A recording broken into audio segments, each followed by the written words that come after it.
Imagina que receberes uma carta de Deus para a tua vida. Imagina que Ele fala sobre ti. O que é que Ele diria sobre ti? É exatamente isso que vamos ver hoje. A carta que Deus decidiu dirigir a uma igreja. A igreja de Éfeso.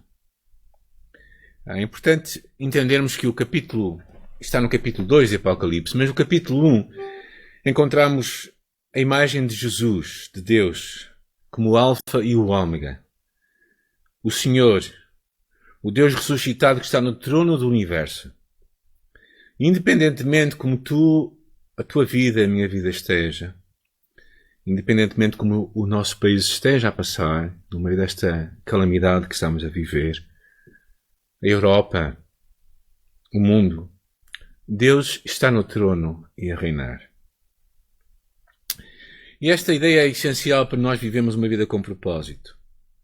E é desse lugar de autoridade que Jesus escreve a carta a estas 7 igrejas.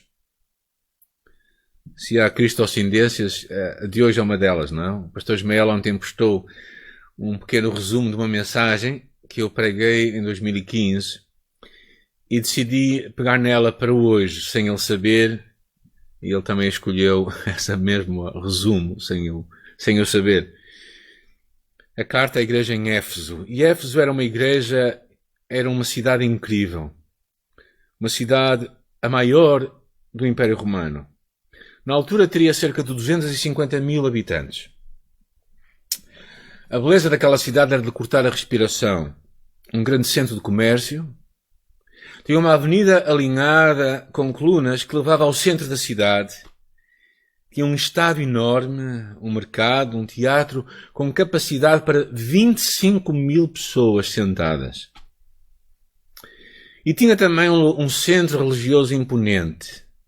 Era o templo de Artemis, no latim Diana, que era uma das 7 maravilhas do mundo antigo. Diana era adorada por todo o Mediterrâneo como uma deusa. E o templo era 4 vezes maior que o Partenon. Tinha 100 metros de comprimento, 50 de largura e 20 metros de altura. Ou seja, cerca de 7 andares. E esta igreja que foi plantada pelo apóstolo Paulo foi cuidada por Timóteo. Paulo enviou Timóteo para cuidar desta igreja contra as falsas doutrinas e, ao mesmo tempo, lhe deu a responsabilidade para estabelecer líderes. Imagina que Deus escreve uma carta a ti hoje. O que é que Ele te diria? Quais as coisas que Ele elogiaria da tua vida? Quais as coisas que Ele te chamaria a atenção? Imagina que Ele escreve uma carta para Maria, para João, para José. Neste ano o caminho celebramos 25 anos como comunidade de fé. Passaram-se 25 anos que nós iniciamos a nossa história. O que é que Deus verá em nós hoje? O que é que Ele irá elogiar? Quais as coisas que Ele chamará a atenção? Esta mensagem de João não era uma mensagem de João. Era uma mensagem do próprio Deus. E por isso vamos ler esta passagem no livro do Apocalipse, capítulo 2, versículo 1 até ao versículo 7.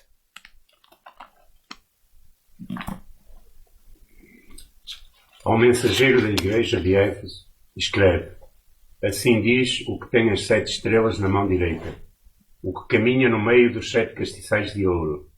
Eu conheço bem as tuas obras, os teus sacrifícios e quanta paciência tens tido. Sei que não suportas os maus e que puseste à prova os que se dizem apóstolos. E sei que descobriste a sua mentira. Tens sido perseverante, tens sofrido por minha causa e não perdeste a coragem. Mas tenho uma coisa contra ti. É que não tens amor como no princípio. Lembra-te, pois, de que alturas te deixaste cair. Arrepende-te e vive como vivias no princípio. De contrário, se não te arrependeres, virei ter contigo e hei de retirar o teu castiçal do seu lugar. No entanto, há uma coisa a teu favor. É que, como eu, também detestas aquilo que fazem os nicolaítas. Quem tem ouvidos para ouvir, preste atenção àquilo que o Espírito diz às igrejas. Aos que vencerem, hei de dar-lhes a comer da árvore da vida, que está no paraíso de Deus. Oremos. Nesta manhã, Senhor, fala ao nosso coração, à nossa vida. Torna esta palavra viva para nós. Que o Teu Espírito Santo a torne real para a vida de cada um de nós que estamos a viver neste tempo difícil, neste momento da história, talvez irrepetível. E que neste dia, Senhor, nós possamos ouvir a Tua voz, o que Tu tens a falar para conosco. Que nós ouçamos o que Tu nos queres falar.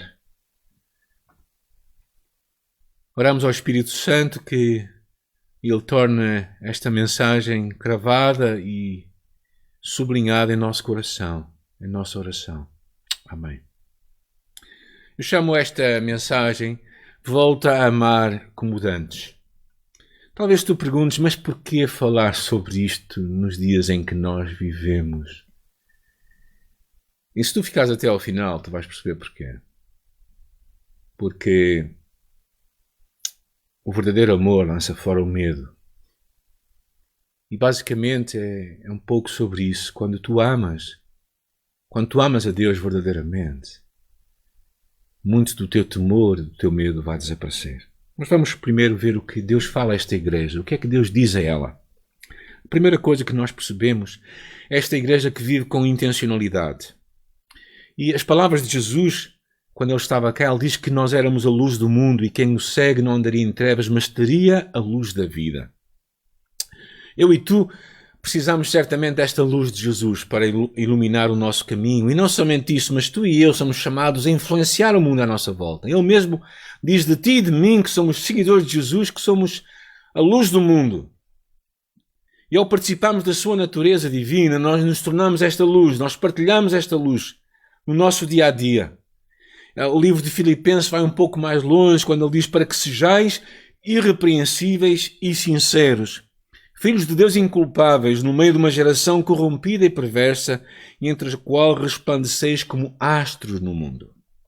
Este é o lema para este ano na nossa igreja: viver Jesus numa sociedade sem Jesus. Jamais estaríamos a pensar no que estaria a acontecer hoje. Assim, tu e eu temos de deixar brilhar. Vivemos uma vida de boas obras, uma vida com intencionalidade. Sermos uma igreja que tem impacto. A nossa igreja, cada um de nós, deve ser uma pessoa que procura deixar um toque neste mundo, um impacto neste mundo. Uma igreja que vive e pessoas, crentes que vivem aquilo que pregam. Nesta semana nós vamos voltar a ajudar as famílias que apoiamos, 33 famílias. E a estas estamos a juntar mais 6 famílias que estamos a ajudar. 39 famílias que serão beneficiadas por uma igreja que entende que a sua razão de ser está também no servir o próximo. Estas boas obras que vimos nesta igreja eram demonstradas pelo labor que ele fala aqui. Pelo labor que ela tinha. Era uma igreja que tinha um trabalho esforçado. E também uma igreja que persistia, que era perseverante no meio das dificuldades. Precisamos de ser como o homem a quem Deus manda empurrar uma pedra e que ele faz fielmente dia após dia sem ver que aquela pedra se mova. Mas Deus estava-se a mover na sua vida. E na vida haverá muitas alturas. Eu penso que esta é uma altura em que tu e eu temos que viver a nossa fé com intencionalidade. E precisamos de ver uma geração, uma igreja que se esforça, que trabalha e que vai viver com intencionalidade como esta igreja de Éfeso vivia. Uma igreja que era esforçada, uma igreja que perseverava e que não deixava esmorecer, perder o ânimo. A segunda coisa que encontramos nesta igreja era uma igreja que verdadeiramente também se comprometia com a verdade. Manter a verdade quando todos os outros iam na outra direção. Se calhar este ano já ouvimos falar que este ano vão ser impedidas as festas populares, o São João e o Santo António em Lisboa. Numa das minhas idas ao São João, com a minha família, tivemos que atravessar uma multidão que descia para a Ribeira. Ir contra a corrente é uma coisa muito difícil. E na vida, muitas vezes, e na nossa fé, muitas vezes vamos ter que viver assim. Porque a verdade vai ser verdade mesmo quando todos dizem que é mentira, e a mentira continuará sendo mentira quando todos dizem que é verdade. E creio que nós hoje, como igreja, seremos cada vez mais pressionados a ceder à pressão da opinião pública. Aquela igreja soube permanecer fiel e comprometida com a verdade. E talvez hoje sejamos chamados de intolerantes, de radicais, que assim sejam. Temas como o aborto, a eutanásia, ou permitir uma morte medicamente assistida, casamento de homossexuais, adoção de crianças, viver juntos versus casar, o casamento entre pessoas que não compartilham na mesma fé, aceitar o divórcio como uma opção possível quando as coisas não andam bem no casamento, mostra como nós temos que viver contra esta corrente. Um dos nossos valores como igreja é a centralidade bíblica, ou seja, a Bíblia tem de continuar a ser a base da nossa fé e prática. Eu sei que tu e eu vivemos num mundo imperfeito, no qual iremos pecar, vivemos o resultado do nosso pecado e do pecado dos outros, e em muitas ocasiões iremos viver resultados de que não gostaríamos de viver. Mas não peçam à igreja para aprovar uma coisa que Deus desaprova, aceitar uma coisa que Deus não aceita, dizer sim quando Deus diz não. A graça que vemos no ministério de Jesus ao se relacionar com os pecadores deve ser certamente um modelo para nós, ao mesmo tempo que o vemos a denunciar o pecado dos religiosos e dos que afirmavam ser tementes a Deus, viviam uma vida sem temor a Deus. Temo que este seja um dos grandes desafios da igreja de hoje e de nós individualmente como discípulos dele, em sermos comprometidos com a verdade absoluta da palavra de Deus. E não sei se a maioria das igrejas está a ser bem-sucedida. Não sei, às vezes pergunto-me o quanto nós estamos a ser bem-sucedidos. E espero que Deus, se nos escrevesse hoje, pudesse dizer que nós não estávamos comprometidos com este mundo, mas comprometidos com a verdade. No caso concreto dos Efésios, tinha a ver com falsos ensinos. E certamente no caso de hoje também há muitas outras coisas que se põem diante de nós. Mas a partir daqui, depois dele elogiar estas duas atitudes de uma igreja que era perseverante, que era determinada, uma igreja que era comprometida com a verdade, no versículo 4 diz assim: tenho porém contra ti que abandonaste o teu primeiro amor. É uma chamada para que eles voltassem a amar como dantes. Esta igreja tão interveniente, tão defensora da verdade, tinha deixado de viver o primeiro amor. Ou seja, ela não amava Jesus como no início. Mas o que é isto? Basicamente, Deus deixou de ser o número 1 na sua vida. Deixou de ter um lugar de destaque em todas as decisões que estavam tomadas. Isto era ilustrado também por Jesus em algumas das suas parábolas. Por exemplo, na parábola de um homem que, tendo visto uma pérola de grande valor, vai e vende tudo o que tem. Na parábola daquele terreno que o homem descobre que tinha um tesouro e ele vende tudo o que tem para comprar aquele terreno. E Paulo compreende isto de uma forma tão clara quando ele diz: porque para mim o viver é Cristo e o morrer é lucro. Numa igreja a quem é reconhecida obras tão grandiosas, quando ele diz: conheço as tuas obras, o teu labor, a tua perseverança, que não podes suportar os homens maus, e perseveraste, e até sofreste provas por amor do meu nome, não te deixaste esmorecer. Esta igreja que não desanima, que não desiste, que não enfraquece o seu labor diário, ela deixa o seu primeiro amor, e isso é uma queda. Que tragédia! Quando nós fazemos o que fazemos para Deus e para o nosso próximo, somente forçados talvez pela culpa, pelo sentido de dever, mas não pelo amor. Eles trabalhavam muito, mas não tinham paixão. E talvez aqui eu acho que todos nós começamos a perguntarmos a nós próprios, não é? Então, mas porquê que nós perdemos o primeiro amor? E há várias razões. Uma delas é o convívio com o pecado. Mateus capítulo 24 diz: por se multiplicar a iniquidade, o amor de muitos esfriará. Cuidado em nos acostumarmos com o pecado à nossa volta. Cuidado em vivermos num mundo em que está crescente o aumento do pecado E como cristãos, às vezes vamos aceitando esses comportamentos como normais.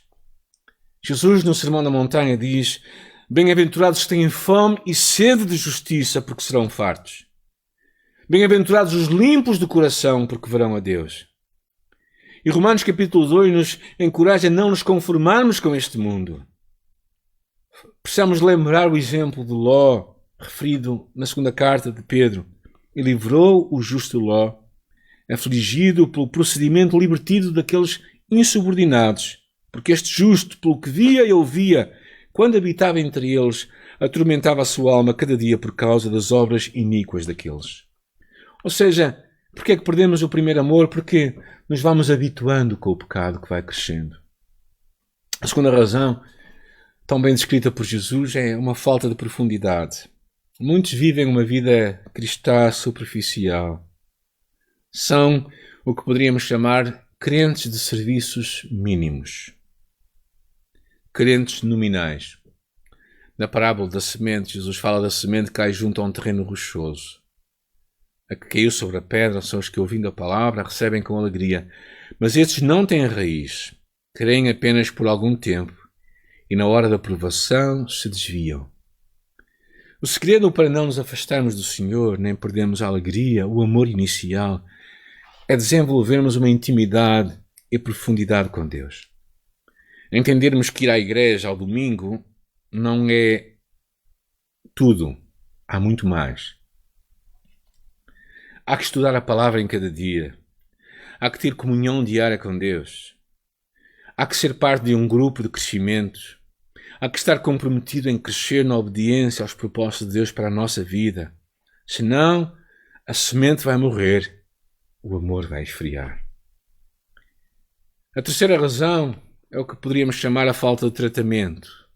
Ou seja, de lidarmos com as áreas que nos impedem de crescer e dar fruto. Na mesma parábola de Jesus, ele diz: a que caiu entre os espinhos com os que ouvem e no decorrer dos dias foram sufocados com os cuidados, riquezas e deleites da vida. Os seus frutos não chegam a amadurecer. Os espinhos não pareciam, mas vêm a comprometer o nosso crescimento. E por isso mesmo vêm a tornar-se um impedimento para não deixarmos que os frutos amadureçam. Muitos crentes não avançam porque não lidam com áreas que Deus está a revelar que estão erradas na sua vida. É como naquele episódio dos irmãos de José, quando confrontados com a acusação de José do Egito, que eles não eram homens honestos. Então eles dizem uns para os outros: na verdade, somos culpados no tocante ao nosso irmão, pois lhe vimos a angústia da alma quando nos rogava e não lhe acudimos. Por isso nos vem esta ansiedade. Eles nunca tinham resolvido aquele problema no seu coração. Aquele problema de não terem pedido perdão. Resolvido aquele sentimento de culpa no seu coração. O que nos leva a perder o primeiro amor é distrações. Ficamos desfocados na nossa caminhada com Deus. Deus deixa de ser o número 1 na nossa vida. Deus deixa de ser o nosso Deus. As outras coisas tomam o lugar de Deus, até coisas aceitáveis. Lucas capítulo 14 fala do homem que adquire propriedades, constitui família, melhora a produção, mas aos poucos vai deixando Deus para trás. Encontramos até na história de Maria e de Marta que o próprio serviço a Deus pode tornar o lugar de Deus e levar-nos a ter uma visão desfocada das coisas mais importantes da nossa vida. Ainda bem que estiveste comigo até aqui. É como se tu simplesmente estivesse a ouvir as coisas más, mas o que é importante é o que vem a seguir neste livro de Apocalipse, capítulo 2. Ele nos dá a cura para este mal. Quando estamos a ouvir as notícias a cada dia, não é? Estamos todos à espera, se calhar, não somente ouvir os números, mas ouvir dizer: não, há uma cura, há uma cura. Como é que podemos sair disto? Como é que tu e eu podemos voltar ao primeiro amor? Aquele amor por Deus que vai arder no nosso coração, na nossa alma. Ele fala 3 coisas. Versículo 5. Lembra-te, arrepende-te e responde. Lembra-te. Lembra-te de onde caíste. O primeiro ponto é nós lembrarmos. Aqueles que haviam amado podem voltar a amar. Podem voltar à prática das primeiras obras, motivados pelo amor, tal como tinham feito no passado. A boa nova para todos diz assim: lembra depois de que alturas te deixaste cair. Arrepende-te e vive como vivias no princípio. Lembrarmos do nosso tempo com Deus inicial. Trazer à memória a nossa caminhada com Deus e acreditar que isso é possível. O segundo passo é arrepende-te. Ou seja, o verdadeiro arrependimento vai muito mais além de um lamento, de uma saudade de como as coisas eram no passado. É uma mudança de coração. É uma mudança da forma como nós pensamos, que resulta numa forma de comportamento e de atitudes. Não podemos pensar nas coisas de ânimo leve. É como quando nós deixamos de amar num relacionamento alguém. É como quando nós estamos casados há muitos anos, se calhar. Não é? Eu estou a fazer 35 anos este ano de casado. E às vezes nós deixamos, parece que o primeiro amor vai esfriando em nossa vida. E não nos vamos acomodando com isso. E basicamente o que precisamos de fazer é nos lembrar de como as coisas eram. E nos arrependermos como elas estão a ser. E finalmente diz aqui, e volta à prática, ou seja, responde. Voltar ao primeiro amor em prática, como haviam feito no princípio. Paulo relembra-nos que o alvo do ensino é o amor. Assim é que seremos tal qual Jesus é. E Jesus, João na sua carta, escreve assim: porque todo o que nasce de Deus vence o mundo, e a vitória que vence o mundo é a nossa fé. Os Efésios, tal como tu e eu, podemos olhar para o nosso futuro glorioso com Deus, porque em Cristo somos mais que vencedores. É o que diz o versículo 7 desta passagem. Em Cristo somos mais do que vencedores. E nós precisamos de voltar, tal como a igreja de Efésios. Todos nós podemos facilmente entrar numa vivência da nossa fé como uma religião fria e mecânica. E tal como os Efésios, alguns de nós, para defendermos a pureza doutrinária e até sermos pessoas muito esforçadas, tendemos a tornar-nos muito julgativos e críticos quanto aos outros. Uma retidão moral pode facilmente substituir um coração amoroso por Jesus e por outros cristãos. E outros, por sua vez, são, em nome do amor, comprometem a verdade do Evangelho e dos valores bíblicos. Precisamos lembrar a palavra em Efésios capítulo 4, quando diz vivendo a verdade em amor. Os Efésios demonstraram um falhanço que é comum em cada um de nós, cada cristão e cada igreja. As nossas maiores forças podem se tornar as nossas maiores fraquezas. Parece que cada virtude tem uma pequena semente de destruição. A boa doutrina é como um maná no deserto. Se não a utilizarmos rapidamente, vai apodrecer e cheirar mal. Ora, verdade e amor nunca devem andar separados. Temos de falar a verdade em amor e o amor deve ser praticado de acordo com a verdade. E este é um valor muito chave para sermos uma igreja consoante o coração de Deus. Olhemos para o ministério de Jesus. Percebemos tão bem como ele se relacionava amando os pecadores, relacionando-se com ele, mas nunca amando o pecado que eles faziam, as suas escolhas. Eu quero trazer-te uma palavra que Deus trouxe à minha memória esta semana. E a razão pela qual também Deus me levou para esta passagem. Porque é que o amor é essencial?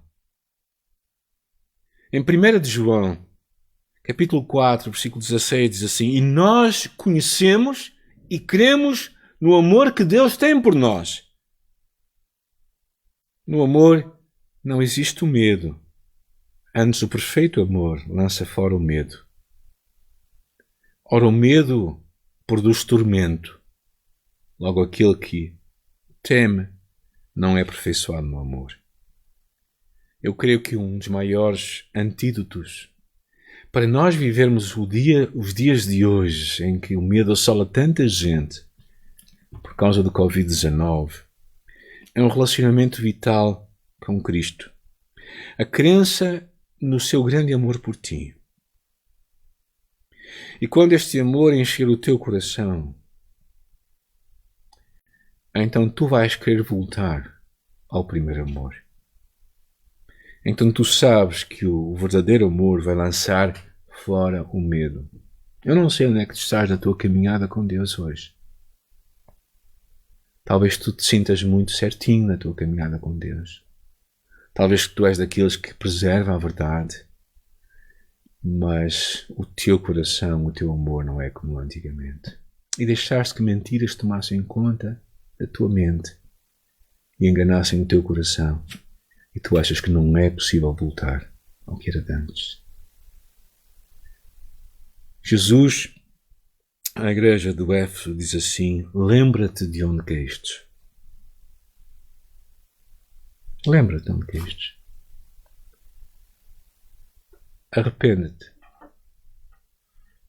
e volta à prática das primeiras obras. Eu quero orar por ti porque eu acredito, tal como para aquela igreja, haviam passado 30 anos desde que aquela igreja foi plantada. Nós estamos a fazer 25 anos como igreja. Eu não gostaria que Jesus nos escrevesse esta carta a nós. Mas mesmo que Ele nos escrevesse, eu acredito que o versículo 5 é tão chave para a nossa igreja.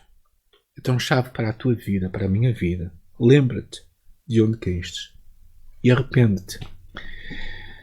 Arrepende-te, dispõe-te a mudar.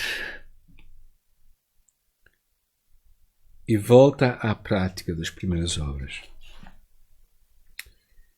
Eu quero orar por ti. E depois, mais à frente, estamos prestes a terminar. Eu quero te encorajar em algumas coisas práticas também. Senhor, nesta manhã nós acreditamos que esta é a Tua palavra para nós e ela é viva e ela é autêntica e real para nós, Senhor. Nós queremos abrir o nosso coração para Ti. Nós queremos abrir o nosso coração para viver tudo o que Tu tens para nós, Senhor. E queremos voltar a amar-te como Te amávamos no princípio, quando nós Te conhecemos. Quando nós não deixámos de fazer nada por Ti, quando nós líamos a Bíblia de uma ponta à outra, quando nós não contávamos o tempo para estar contigo, quando nós éramos zelosos em partilhar a nossa fé, quando nós orávamos com fervor, acreditando que Tu podias trazer mudanças significativas na nossa vida e à nossa volta, Senhor. E queremos voltar a esse tempo. Oramos por aqueles que estão longe, que se arrependam e que voltem à prática das primeiras obras. Oramos por aqueles que estão esmorecidos na sua fé. Oramos por aqueles que têm um amor muito tubitante. Que eles voltem para Ti, Senhor. Que o nosso amor cresça. Porque o verdadeiro amor lança fora o medo. Que a nossa fé em Ti, nos dias em que vivemos, possa nos fazer viver confiantes, sem medo. Porque Tu estás conosco todos os dias. Senhor, eu oro para que toques em nosso coração e que Tu comeces e que continues uma boa obra em nossa vida, em nossa oração. Amém. Agora, se tu ouviste esta mensagem talvez pela primeira vez, ou isto é tudo muito novo para ti, eu te quero encorajar a seguir Jesus Cristo. Eu te quero encorajar a pedir perdão pelos teus pecados, a fechar os teus olhos comigo também, a abrir o teu coração para Deus e pedir perdão a Jesus e entregares a tua vida a Ele. Por isso eu vou-te conduzir numa oração e tu podes fazê-lo comigo. Se nunca entregaste a tua vida a Jesus, eu te quero encorajar a fazer isso. Senhor, nesta manhã, eu te agradeço pela Tua palavra, pelo Teu amor por mim. Eu te agradeço porque Jesus morreu em meu lugar. E nesta manhã eu quero entregar a minha vida a Ti. Quero pedir que Tu sejas o meu Senhor e o meu Salvador. Obrigada por o Teu amor. Obrigada pela certeza que Tu me amas. e que tu hoje entras na minha vida e vais dirigi-la. Eu quero pedir tudo isto no nome de Jesus Cristo. Amém. Se assim foi, hoje começou uma nova vida. A Bíblia diz que se alguém está em Cristo, nova criatura é. Então tu és uma nova criatura. As coisas velhas já passaram, tudo se fez novo. Entre em contacto connosco, fala connosco. Podes enviar uma mensagem para nós, consultando também o nosso site, ocaminho.org, e assim podes também entrar em contato connosco. Nós queremos continuar sendo de bênção para ti.